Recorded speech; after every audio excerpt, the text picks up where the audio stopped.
Good afternoon. I'm John Klobasicki, Director of Wealth Management in Fairport Wealth's Harrisburg, Pennsylvania office. As you know, we have teamed up with Fairport just about 1 year ago, it'll be this November 1st, in an effort to deepen our collective knowledge to help serve you, our client, and to help better serve you. We're excited today to combine forces and welcome our clients to this fall's investment town hall.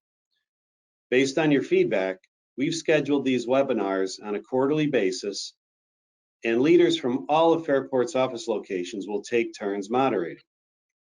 The goal of the town hall is to connect you directly with Chief Investment Officer John Silvas. He'll recap where we've been, describe where we are today, and share his thoughts on what lies ahead. We've asked for your questions in advance, and John and his team have prepared slides addressing them and other frequently asked client questions. Your advisors are in continuous contact with the investment team, and here are some ways that you can be too. Expect to receive timely Fairport perspective updates via email.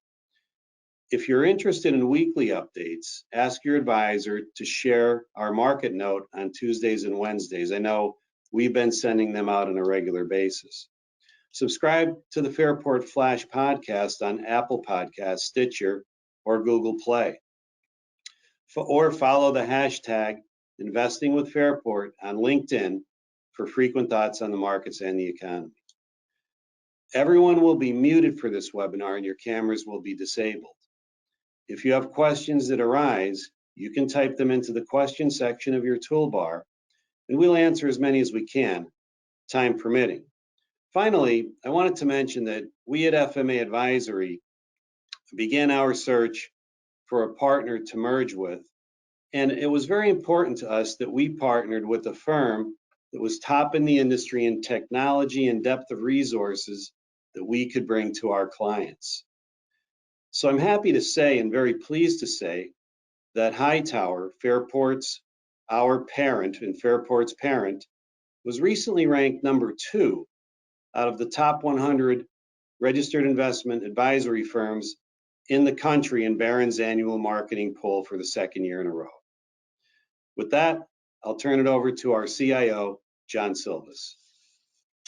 Thanks, John. Appreciate it. And officially, I guess, welcome aboard.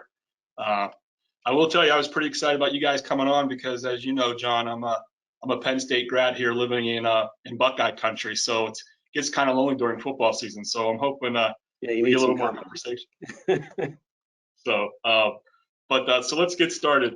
I try to lighten up a little bit. It's been a tough environment all year, but if there's one picture that kind of sums up where we're at, this is kind of it. I mean, I think there's 2 things driving the market over the last year, and I've probably said this a few times, and I'll repeat it again, and we'll talk about it a lot during this presentation, is one, Fed policy, what the Federal Reserve has been doing. Obviously, they've been raising rates over the last, 8 months now. They're likely to continue to do that, and then where we're at with inflation, both over the last year, and then where we think it's going forward. So. Those 2 things have been dominating the headlines. Ironically, I don't know if this picture is a good indication of that, but so far it seems like the Fed has not hit the bullseye. So we'll see how it goes. A lot of discussion, but so we'll start a discussion. Where we're at in the 3rd quarter, and then we'll go from there and kind of give you a review. As I mentioned, the equity markets have remained under pressure from Fed policy and inflation. If you look at the chart, we call this the periodic table. It kind of helps give an idea where asset classes have been, not only this year, but over the last few years. And if you look at the 3rd column from the right, that's the year-to-date numbers through the September 30th. It hasn't really changed too much since then, but as you can see, about halfway down, there's like a army green color. Large caps have been down about 24% so far through the first 3 quarters of the year. Fixed income, which is that darker blue, 3rd one down, down about 15%, which is has been abnormal. In fact, it's one of the worst starts to the year for fixed income. But I kind of wanted to step back and kind of give people a little more perspective on where we're at and where we've been over the last few years. So we had 3 pretty positive years going into 2022. So 2019, 2020, although it was a volatile year, turned out to be a positive year. And then last year, 2021, was a very low volatility year, a very positive year. So through September 30th, which we just finished, you go back 3 years, the S&P is up 26% still, on average about 8% a year, which is pretty much in line with its long-term average. So you see about an 8% return on the S&P over the last 3 years through the end of the third quarter. Over the last 5 years, it's been up about 55% and about 9% a year. So again, right about that long-term average. So not surprising we saw a correction this year, probably a little stronger than we thought, mainly driven by some of the things I just already mentioned. But and the flip side of that, bonds have been under pressure because of Fed policy. And to give you the same time frame, the fixed income, and we use the Bloomberg Ag to kind of measure that, over the last 3 years, it's down about 9%, and it's down about a little over 3.2% a year on average over the last 3 years. But over the last 5 years, it's basically been flat, down 1%. So pretty much flat over those 5 years. So definitely a little bit of a change, but I think overall, from an equity standpoint, returns have still been pretty good over the last couple of years. Obviously, we're seeing a pullback in the markets this year, a lot of concern, and we'll talk about that as we go forward. Mentioned volatility. So we started the year and we come up with some themes during the year, and we thought this year we'd see more volatility, probably not as much as we thought we've had, but we thought we'd see more volatility, mainly because if you look at the chart here, 2021, which is on the far right there, we only had 7 days where the markets either went up or down 2%. We already had one this week, so that number 33 year to date is actually 34. We already had one yesterday. Markets are up a positive 2%, but you're going to see that volatility, and I think it's going to continue throughout the year. It's probably the fourth worst year as relative to volatility in the last 20, and I think that's going to continue as we see just a lot of the headline risk out there. And again, I think the main ones are the Fed and policy. I can't remember the last time there's Fed speakers all the time, which are basically the Fed presidents, the Fed governors, the Federal Reserve chairman. Every time one of them speaks now, it tends to be a headline story on CNBC, which has never used to be the case. So definitely more volatility. We'd probably expect that at least through year end. One of the questions we get a lot, is the 60-40 portfolio, which is that traditional balanced portfolio where you put 60% in stocks and 40% in bonds. Is that kind of a dead thought? Is that something you want to continue to do, or is there a difference there? I guess the short answer is, as you can see in the far right there, it's down 60-40 portfolio is down about 20%. Normally, when stocks are down, you tend to get a little bit of ballast or buffer from your bonds, and that just hasn't been the case this year. But I guess that my quick answer is no, I don't think the 60-40 portfolio is dead. I don't think it's something you want to move off of. We've had bonds come under pressure over the last year, mainly due to the Fed policy of raising interest rates, and I think they'll continue to do that this year. But at some point, most likely either early or mid next year, 2023, Fed policy is going to pause, and then it's going to become a point where they're going to end up most likely lowering rates. That might not be next year, when it's 2024, and I think you'll see a little more better returns in bonds going forward. So I wouldn't give up on bonds at this point. I wouldn't give up on the 60-40. I will tell you what we've done over the last 2 years, and it's worked out for clients in our model portfolios. We've used some alternatives, either 5 to 15%, depending on what you're interested in or how much exposure you want. And that's actually helped mitigate some of those declines in bonds. And they've actually done alternatives have done better than bonds, and that's could be anything from multi-strats to long, short, or hedged equity. And then even for some clients, looking for a little more longer-term investments on the private end of things, we've been able to help them too. So I think there's some alternatives out there, but in the big picture, I don't know if I would move away from bonds entirely.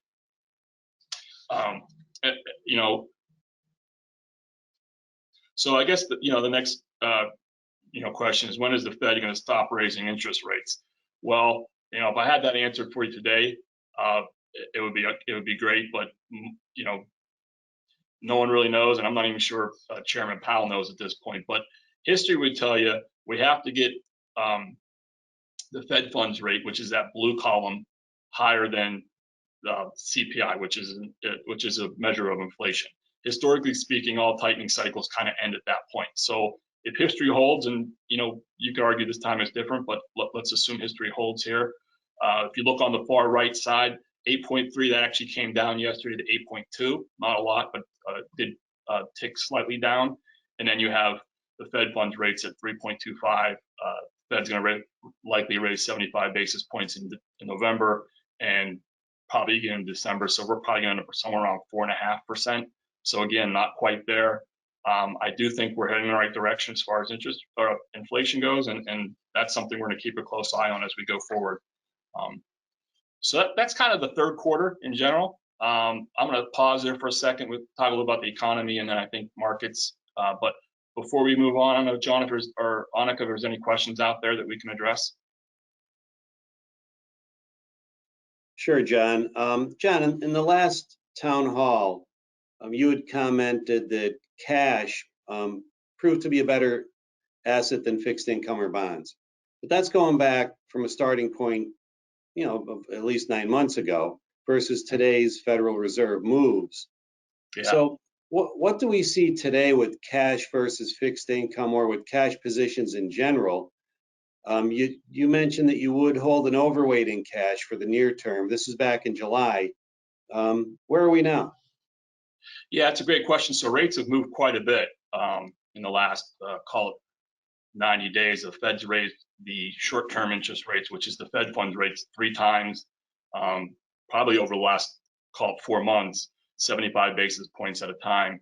So, the short term of the curve, and my colleague, Rick D'Amico, who runs our fixed income strategies, looking at where we're at on the curve and where the rates are now, you can get a 2-year treasury yield about 4.5%. I want to say the 1 year is over 4% as well, but even on the 6 month, you can get some better returns. So, I think the yields especially on the short end of the curve, are much more attractive than they were probably 6 months ago. So I think, for some people looking to park cash for 6 to 12 months, you might want to consider that. And even in the money market returns on cash, or I think they're up to about 2.6, 2.7% returns. So I think one of our thoughts on the cash allocation, and then why cash looked more attractive, called 3 to 6 months ago, was one, because it was more of a flight to safety. You're looking for rates you're looking for not to lose money. Bonds have come down during that on a total return basis, but I think that's going to slow. And going forward, I would say it's a much more even divide between cash and bonds. In fact, we've actually moved a little bit of our allocation out of cash back into fixed income, because again, now you can reinvest that at higher rates going forward. But I think sometimes, and I think people realized it this year especially, that cash as an investment, especially from a security standpoint, it is a valid investment. And I think holding it at during the first half of the year proved positive. I think as we move forward and we look at some of these returns we're getting on the shorter end of the curve, I think it's something we're revisiting for sure. So I'm going to go ahead and move on if there's not any more questions, John. Sure. Okay, great. So where's the economy at? And I've used the term a lot. I think the economy leads earnings, and the earnings lead markets. So we tend to put a lot of time on the macro side of things. The economy continues to slow. Some of that's by design. The Fed has stated a couple of times that they're looking for the economy to slow in here, and the slowing economy will help ease off some of the burden of inflation, as far as, and same with wages and those type of things. So year over year, that red box on there, going back to the second quarter, we'll get third quarter numbers here pretty soon, and I have a couple of the data point on that as well. We're growing about 1.8%, so we're growing below trend. We saw 2 quarters of negative GDP growth in the first and second quarter, as you can see on those above that red box. It says a negative 1.6 and negative 0.6. We've been really growing below trend for quite a while, especially going back to the pandemic shutdown back in 2020. But our guess is that trend is going to continue. I guess the real question is, does that forecast or pre-warn that we're moving into a recession anytime soon. And I guess that's the big question out there. Fed policy as a titan tends to lead to recessions at times, or at least increase the odds. So that's something we're keeping a pretty close eye on. I think it's kind of a mixed bag at this point.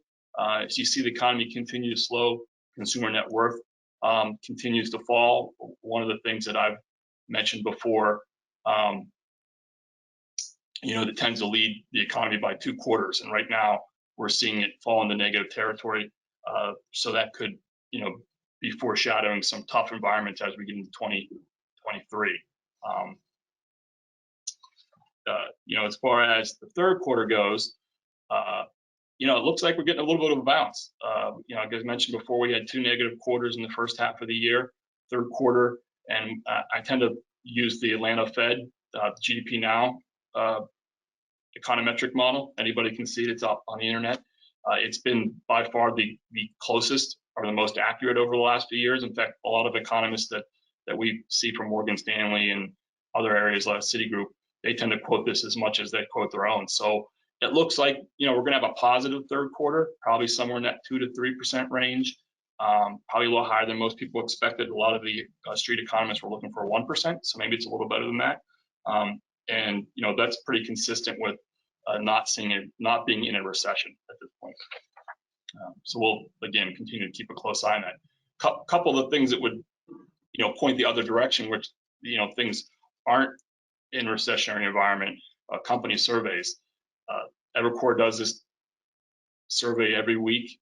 It's a great real-time indicator. The most recent one that came out at the end of the first week of October saw about 55. We're reading a 55. That puts you in that strong, solid range.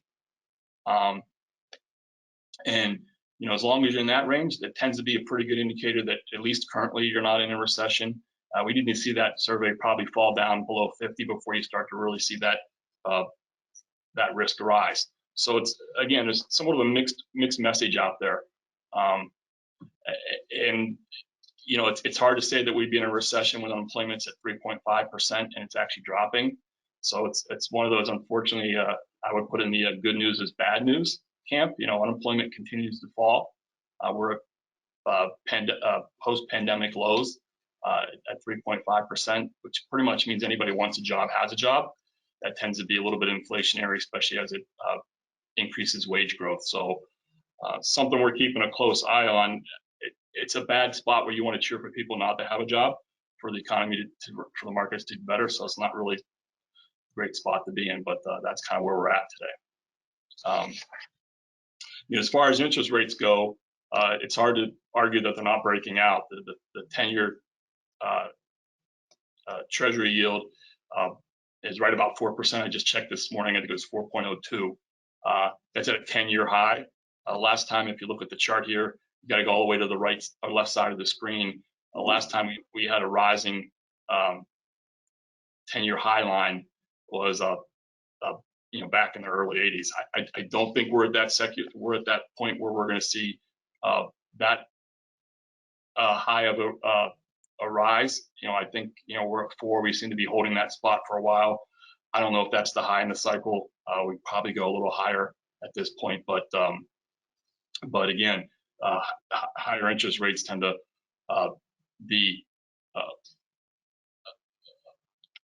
slow the economy to a certain extent. So again, something we're keeping a close eye on. But the ramifications of higher Treasury yields are also obviously higher mortgage rates, and we're seeing that in the housing market. The 30-year mortgage rate this morning was 707. So again, it moved up to a slightly higher rate than you see in this chart. And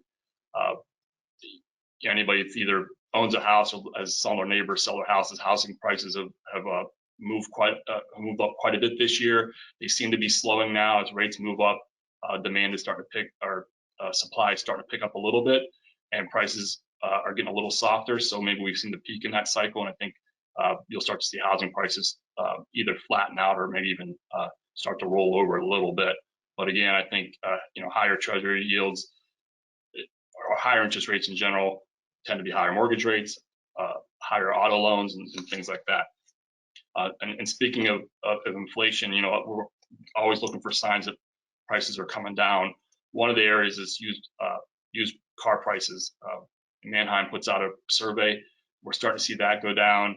There was a survey of 600 dealers, as you can see in the lower right there, asked if where you expect new car prices. They think they're going to move down as well. So hopefully that's a good sign that we're starting to see inflation ease. And the last thing that also should help inflation over the time is the stronger dollar. It tends to help mute the effects of inflation, and we're definitely seeing a stronger dollar. So hopefully those things all combine to tip the scales and lower. The inflation is going to go lower, not higher, and that's kind of where we think inflation's heading.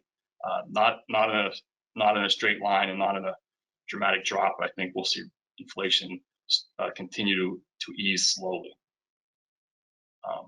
And I think that's good for markets. So I'll pause there, John. I don't know if you have any other questions out there. We have a question is, again, going back to July, your update mentioned positioning more defensively in our portfolios. I know, buying some more staples type companies versus cyclical. So, we fast forward to today. Where are we today, and what changes are you making today or anticipating along those lines? I'll tell you what, I'm gonna hit on some of those points later in the presentation. So can we hold that question? Yes. Okay, great. So I will definitely address those points. I got a slide that kind of shows how we're positioned, and then we can go from there. But so hold that thought. I will definitely address it as we go forward. Any other questions out there? Yeah, the one other this morning, we heard from the banks, the canary in the coal mine, of course, with the economy. And a question to Jamie Dimon regarding, are they seeing any cracks in the economy? The answer was an emphatic no cracks in the economy. In fact, consumer up very strong, up 10% year over year, up 35% versus pre-pandemic. So the question is, as we look ahead, everyone's talking recession, do we see that coming still over the next few months, or is it next year? What are our thoughts on that, John? So I think, I don't think there's a recession. Well, I guess let's start where we're at. So I don't think we're currently in a recession. You can hear people that will make an argument that we're currently in a recession. We had 2 quarters of negative GDP growth, which from an academic standpoint tends to put you in that camp. There's something called the National Bureau of Economic Research, or the NBER, that will actually be the official arbitrator of when the economy falls in a recession. They have not made any statements yet. So I don't think we're currently in one. I think the economy is, still on pretty firm ground. As I said, I think the third quarter is going to be positive. Unemployment's very low. That tends to be one of the, jobs growth and job markets tend to be one of the big inputs that the NBER uses. So I think we're safe to say that, as far as 2022 goes, I don't think we're currently one. I don't think we'll see one between now and the end of the year. I think as we move into 2023, to be honest with you, John, it's kind of a coin flip. I can make arguments that and I mentioned earlier, the company surveys still look positive, unemployment's low, job creation still going pretty good. I think we had, I forget the exact number, but we've averaged over 250,000 new jobs over the last few months. So, but the Fed historically does like to tighten, and they like to over tighten, I should say, and that tends to lead to a slowdown. And it's hard to drop that right on the dime, and sometimes they go a little too far, and they do push you into a recession or even a mild recession. So I don't think we're currently in one. I don't think we'll see one anytime in the next quarter or two. But I think as we get closer to 2023, and like I said, they're likely to raise rates again fairly aggressively here in November. That the odds of a Fed either policy mistake leading to a recession or just a growth slowdown leading to recession in 2023, I think are more than a small bet. I would say it's 40% chance, but close to a coin flip. If I guess I'd like to lean one way or the other, I would say as I see it today, I don't think we see one, but it's pretty close odds. So I think that's kind of where we're at.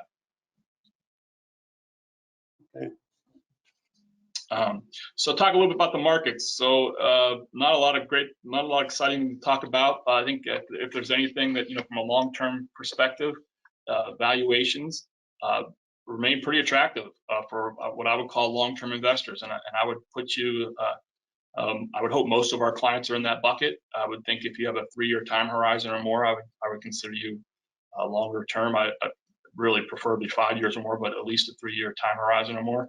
As you can see in the my cursor works here. If you can see, we're trading about 15 times. We're probably still right around there. Currently, we had a big update yesterday, but I'd say we're somewhere between 15 and 16 times forward earnings. And history would tell you that's a fairly attractive entry point. I think we're going to see lower multiples as we go forward because of higher inflation. As inflation goes higher, multiples tend to contract, and inflation rolls off, multiples tend to expand. So if we do see inflation drop to, call it 4.5% or 5% by the end of next year, that should be a positive for multiples as well. I think the other thing we're looking at is just where the E part of it, our earnings, go in 2023, and I'll talk a little bit about that. But as far as valuations go, I do think they're attractive. I think you have to take a long-term view, realizing you're probably not going to buy the bottom exactly, but as you kind of dip the toe in here, I think these levels remain fairly attractive for those long-term investors. Again, keeping a close eye on earnings next year. I think the 2023 earnings growth, if there's growth, is probably one of the more important things. As you can see on this slide, the solid blue line there is current earnings growth. It's expected to come in probably around 225. That number is probably a little high. It's probably closer to 220 now. And then third quarter or 2023 right now is about 240. That's number, again, has probably come down to probably about 235. My guess is there's some people that will say we'll go down to $200, which would be negative growth. Some are saying it's going to be flat around 225. So we'll see. As John mentioned earlier, the banks kind of kick off earnings today. So we've seen a few people report earnings, not a lot, but as we go over the next 2 weeks, I think 90% of the S&P 500 will report earnings in the next 3 weeks. We'll get a much better read on not only fourth quarter guidance, but really where they're guiding for 2023. And I think you'll see those earnings per share expectations move quite a bit over the next few weeks. But I'm still fairly optimistic that we'll see positive growth in 2023. It's probably going to be, low single digits, 4 or 5%. But I think we'll still see positive growth. But a lot can change between now and then. So, did mention earlier about inflation, and I'm going to go out on a limb here, and I think in the CPI, or the Consumer Price Index, which is kind of the default measure of inflation, peaked back in June at 9.1%. I can't be wrong on that one, and we'll see how that goes. But as you can see over here, so far that is the high water mark, and we're at 8.2, as I mentioned earlier. So if in fact we are at that peak inflation, as you roll past that over the next 12 months, as you can see on the table on the right, returns tend to be pretty positive. On average, stocks are up about 20%, a little over 20%, and bonds are up around 7%. There's been, there was an exception back in 2008 on stocks that were down, but relatively speaking, it tends to give you a little bit of what I would call a wind at your back, so to speak, on that. And I do think inflation did peak back in June, and we'll see if that holds. But my conviction level's, pretty good. So, sorry. Dollar strength remains a headwind for international equities. I could put this slide up pretty much every quarter for the last year or two, but as you can see in here, the blue is during rising dollars, and that's kind of where we're at. S&P tends to do better. Falling dollars at, I don't know, I'll call it pinkish color, and then just the overall returns. I tend to think that if the Fed is successful on raising rates and starting to slow the economy and or bring inflation down, when they stop their Fed tightening, when they stop the policy of tightening, I should say, you could see the dollar peak and start to roll over, and you'll see a better environment for international equities. It's well overdue, and yeah, I think if we can kind of get the current policy moves in place over the next couple of months, that that tends to be a rising probability. Seasonally speaking, for the markets, fourth quarter always tends to be the best quarter. If you go back at the seasonal charts, fourth quarter always is the best. This is a chart for RenMac. It's a little busy to look at, but basically speaking, as you get into the fourth quarter, so this is October 1st, and as you start to move in October, the forward 3-month returns tend to be better. So this is the area you want to start to be moving into, which we are now. If you look at it on a midterm election year, and that's what we're in currently, we'll talk about midterms in a minute, you'll see that's even a better return probability in the fourth quarter. We've gone through a lot. We've been down this year. We've had Fed tightening, inflation's higher than expected. So there's always, this time could be different, and we may not get those returns that we expect. But history would tell you it's fairly consistent going forward. So I'm going to skip over that one for time. So I'm going to stop there, John. I will address your question as far as positioning goes, but is there anything else you have out there that's come in? I have one more question. And you mentioned fourth quarter. So do you think we are setting up for a fourth quarter rally, or do we have to look across the valley to longer term? And I know it's sometimes cold comfort to say the long term will take care of everything, but what do we see over the short term, and is it going to be more of a look across the valley approach here? Well, so I always say that I tend to focus on the next 3 years, not the next 3 weeks. So I'm not real good at short-term probabilities, but I guess if you're looking at I guess a couple of things. One, we're definitely oversold. I think the market's been oversold. We saw a bounce pretty quickly yesterday from I think what was a pretty oversold position. So I think if you want to talk short term, and these things never always work out like you think. One, I think sentiment's probably favorable, meaning it's bad. We're oversold, and I think that's a good thing. I think the other thing is October, believe it or not, tends to be the best month in midterm election years. So you have that historical fact behind you, and even in bear markets, and it's obviously that we're in a bear market today. You get rallies, and the rallies can be on average around 15%, which is pretty much where we saw coming off the lows in June through August. So could we see another one of those in the fourth quarter as we head into the year end? Sure, I think we could easily see one of those. That's a shorter term view. I don't want to get too caught up in that, but to answer your question, I think there's a setup here where we could see a bounce. Is that a bounce in a bear market, or is that the beginning of a new bull market? That's kind of harder to say in the short term. But that's kind of how history would position it. But when you get in these moves where you're dominated by headlines, especially on a global factor, there's issues going on in the UK and other things like that.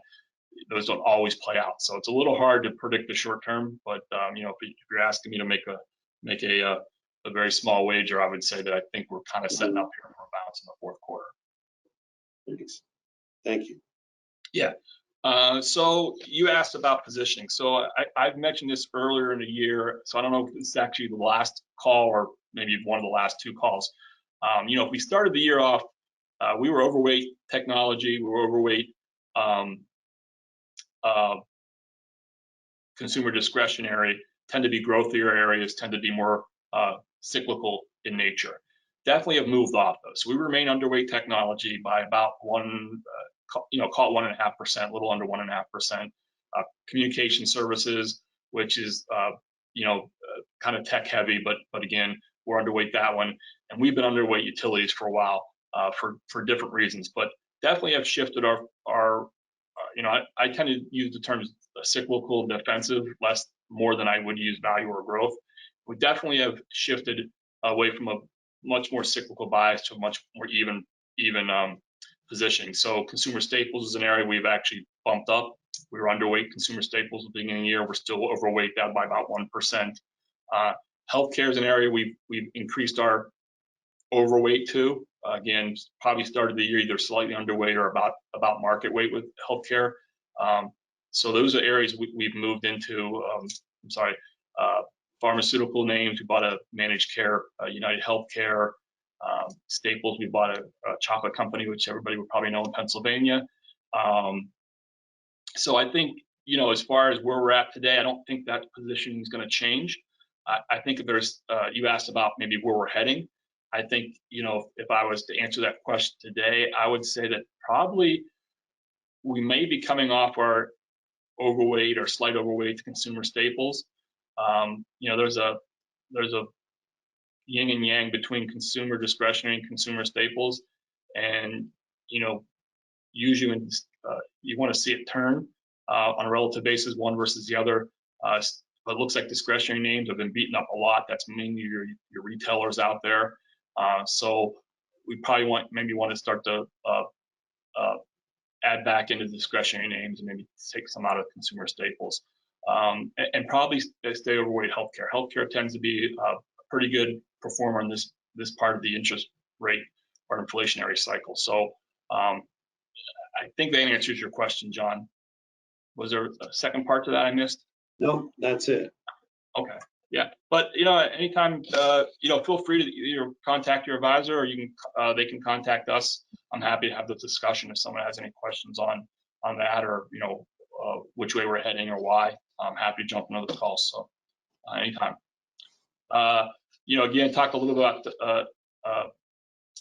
the dollar a few minutes ago, but because of the dollar strength, domestic equities continue to outpace international. We remain overweight domestic versus our benchmark, which is the MSCI All Country World Index, or what we call the ACWI. We're currently at 65-66% domestic equities relative, and the benchmark's probably 4 or 5% lower than that. So we remain overweight domestic equities. From a valuation standpoint, you could argue that they're a little rich relative to their international counterparts, but until I think the dollar stops going up, that's an area that we're comfortable being at. Historically speaking, small cap valuations look pretty attractive here. It's one of the areas that we're putting some more thought to. If you look at the chart in front of us there, the NTM, which is the next 12 months price to earnings ratio relative to the S&P, it usually trades at a ratio of about 1.4. It's that middle dotted line. We're trading, almost at par, right around one to one. So historically speaking, the valuations on small caps look much more attractive. A couple of things going for them as well. They tend not to be hurt by the dollar as much because they don't have international exposure. They tend to be pretty sensitive to the cyclical movements in the economy. So, if the economy, the markets will start to anticipate a recovery in the economy. Small caps tend to do better first, coming off that. So that's another area. And then just from a relative standpoint, on this chart, that blue line, it looks like we're starting to break out. We kind of tested the low here on a relative basis. It's moving sideways or flat. There's a resistance here. My guess is this is going to curve up going forward. So I think both on a fundamental basis and then on a technical basis, it tends to be looking attractive going forward. So that's an area I think that could outperform going into the fourth quarter.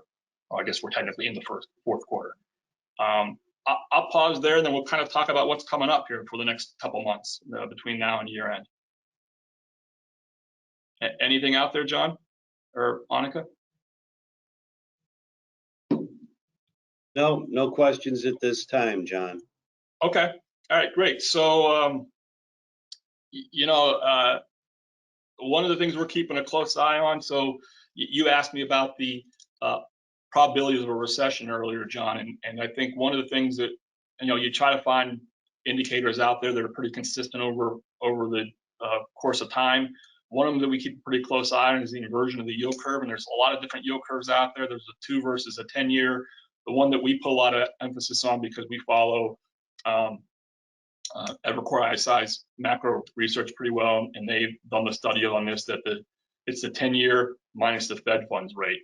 And right now, as you can see here, it's about 69 basis points positive still. So if in fact that inverts and it stays inverted for a few weeks, that tends to be a pretty good indication that you're heading into a recession. It usually leads by about 6 to 12 months. So as you can see, back in 08, we had an inversion. Back in 2020, we had an inversion. So far, it stayed positive. If they raise rates 75 basis points, then it's probably going to put us into a negative. If rates stay where they're at today, will put us into a inversion. So it's something we're keeping a close eye on. So one of the are we entering a recession indicators that you asked the question about earlier would be this yield curve. So we watch that closely. Other thing is, we're heading into we're not heading, we'll be in the midterm elections in about a month, actually less than a month. For those people living in Ohio and Pennsylvania, we have two pretty competitive Senate seats. In fact, we had a call with Steve Pavlik from RenMac, political analyst. If anybody's interested in the call, it's been recorded. I think it's out on our website, or you can ask your advisor for it. But it's going to be a close election in the Senate. I know, at least here in Ohio, we see ads every day. I know I was in my parents' house in Pennsylvania not that long ago, and they're seeing ads on TV too. So I think we have some competitive races, but history would tell you that the president tends to lose about 20 to 30 seats in midterm election year. I don't know if it's going to be more or less than that, but it's most likely that he will lose enough seats to switch the leadership in the House. I think the most current one I saw was they were predicting 17 seats, so somewhere in that area. So we're going to see more divided government going forward if that holds. But that tends to be a good sign for the market.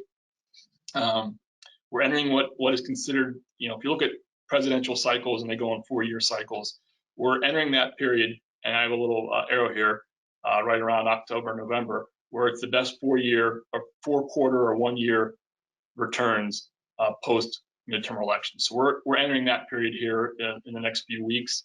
Again, it's not one data point that I'd bet the farm on, but it tends to be one of those positive data points you want to lean back on and say, okay, as you build the mosaic out here going forward, what is one of the positive areas? And I think this is an area, and it's been historically very accurate.